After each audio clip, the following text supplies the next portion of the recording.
An Appointment with Death by Gansen John Welch Sensei. We are taught by great sages and saints in all places and ages that we are all sinners and fools, obeying our own opinions, preferences and rules, slaves to our ego's folly, pride and arrogance, greed, grasping, craving and ignorance. We are at war within and without, subject to blind passions and doubt, relentlessly driven by necessity, fear, jealousy, hatred and all our past and present evil karma. The most urgent and important question is how to be free from the endless suffering of birth, life and death in samsara. We have no time to hesitate, speculate, pontificate or procrastinate. We cannot avoid or delay our appointment with death, when at any time, on any day, we will breathe in our final breath. As death is impervious to our wishes or pleas, and will arrive, often without warning, to seize another victim to add to his rapidly mounting tally of corpses, we must not wait, but immediately rely on Amida's primal vow for salvation, and with an attitude of gratitude and appreciation, think and say, each and every day, Namo Amida Butsu, Namo Amida Butsu, Namo Amida Butsu. Thank you, Amida Buddha. Homage to Amida Buddha. I take refuge in Amida Buddha. The above verses were inspired by selected passages from Rennyo Shonen Ofumi, Gobanshu, the Letters of Master Rennyo. Fascicle 1, 6, on drowsiness. I do not know why, but recently this summer I've been particularly subject to drowsiness, and when I consider why I should be so lethargic, I feel without a doubt that the moment of death leading to birth in the Pure Land may be close at hand.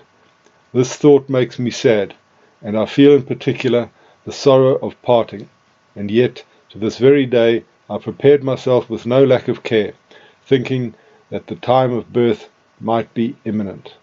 All I continually long for in this regard is day and night is that after my death there will be no regression in those among the visitors to this temple whose faith is decisively settled. As things now stand, there should be no difficulties if I die, but each of you is particularly lax in your thinking in regard to birth. As long as you live, you should be as I have described. I'm altogether dissatisfied with what each of you has understood. In this life, even tomorrow is uncertain, and no matter what we say, nothing is to any avail when life ends. If our doubts are not clearly dispelled during this life, we will surely be filled with regret. I hope that you will bear this in mind. Respectfully, this is entrusted to those assembled on the other side of the sliding doors. In the years to come, please take it out and read it. Written on the 25th day of the 4th month, Bunmei 5, 1473. Fascicle 3, 4. On the great sage, the world-honored one. When we carefully consider the ephemeral nature of human life, we realize that the living inevitably face death, and that the prosperous eventually decline. And so we only live out our years, spending nights to no purpose and days to no avail. This is indeed inexpressibly sad. What is difficult to escape, then, is impermanence, whether at the highest level, that of the great sage, the world-honored one Shakyamuni, or at the lowest, that of Devadatta, who committed transgressions and evil offences. Now, what is extremely difficult to receive is human form. What is difficult to meet is the Buddha Dharma. Even though we may chance to meet the Buddha Dharma, the way leading to emancipation from birth and death by the path of self-power practices is, at the present time, in the last Dharma age, difficult and beyond our reach. Because of this, our lives will pass by in vain, unless we encounter the primal vow of Amida Tathagata. Now, however, we are able to meet the single teaching of the universal vow. Therefore, the only thing we should aspire to is birth in the pure land of utmost bliss, and the only one we should rely upon is Amida Tathagata. With faith decisively settled, we should say the Nembutsu. But what ordinary people generally have in mind is that if they merely repeat Namo Amida Butsu aloud, they will be born in the land of utmost bliss. That is most uncertain. What then is the meaning of the 6 characters Namu Amida Butsu? We must realize that when anyone relies steadfastly on Amida Tathagata, the Buddha saves him, fully knowing that sentient being. This is what is expressed in the 6 characters Namu Amida Butsu. Then, in order to be saved in regard to the most important matter, the afterlife, how do we entrust ourselves to Amida Tathagata?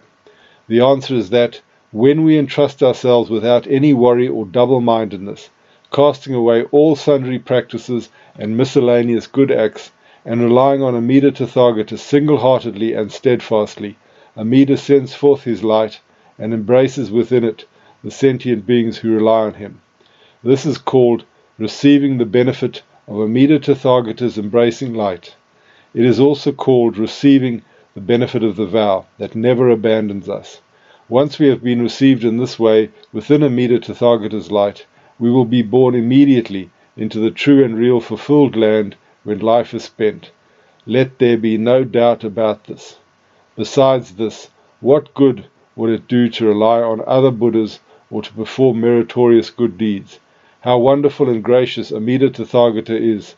How can we express our gratitude for this measureless benevolence? Understand that it is simply by saying aloud Namo Amida Butsu, Namo Amida Butsu, that we return the Buddha's benevolence in profound gratitude. Respectfully, Bunmai 6, 1474, 8.18. Fascicle 3, 9. On the anniversary of Master Shinran's death. Today, being the monthly anniversary of Master Shinran's death, there are few people who do not intend by all means to repay their indebtedness and express their gratitude for his benevolence.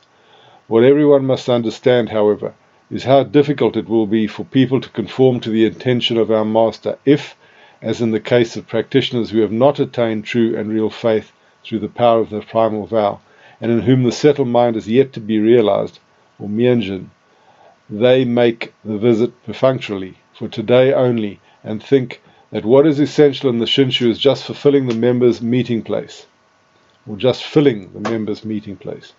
Nevertheless, it is probably good for those who are not concerned about the Thanksgiving services to be here, even if they attend reluctantly.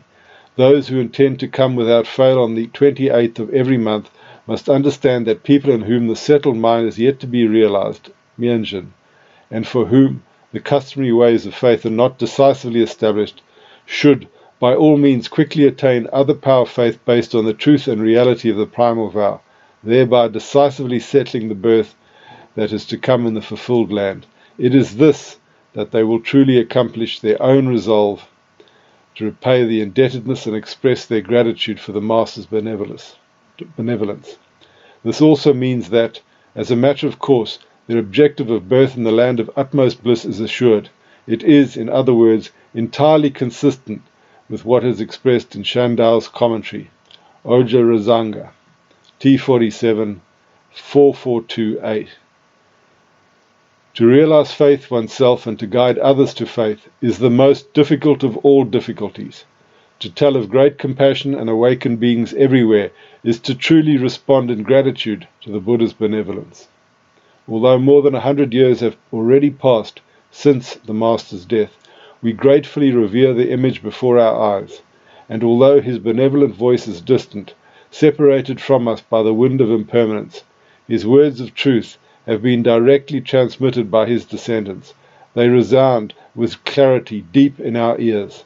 Thus it is that our school's faith, grounded in the truth and reality of other power, has been transmitted until today without interruption. Therefore, given this present occasion, if there are people who have not realized the faith that is the truth and reality of the primal vow, we must indeed conclude that they have not received the prompting of good from the past. If there were not people for whom good from the past had unfolded, all would be in vain, and the birth that is to come in the Pure Land could not be settled.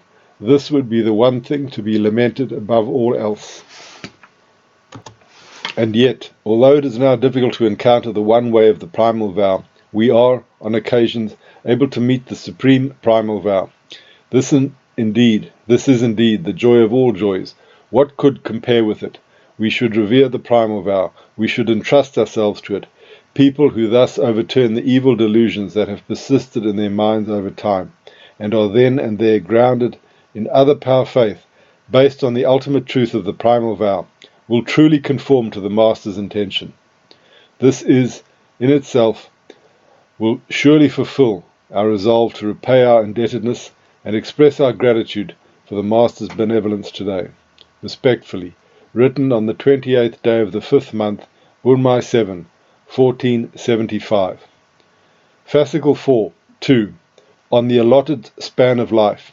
If we calculate the length of human life, the allotted span at this time is 56 years.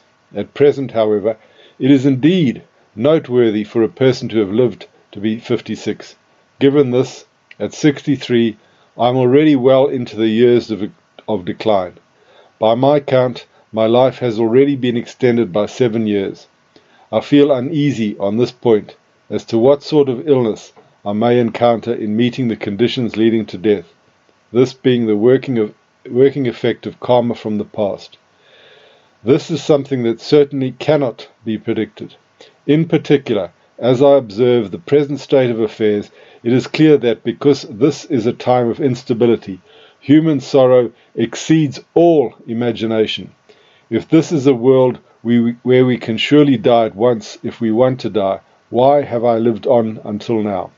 Quite simply, the place where I am eager to be born is the pure land of utmost bliss, and what I aspire to and long to attain is the undefiled Buddha body. But then, for a person who has, through the wisdom of the Buddha, realized the settled mind that is other power, with the awakening of the one-thought moment of taking refuge, what could be lacking that he would hasten the time of death established in the previous life, having reached the point of devoting himself until his life's end to the saying of the name in grateful return for the Buddha's benevolence? To the contrary, he might be foolishly deluded. Such is the reflection of this foolish old man. Others, too, should be of this mind.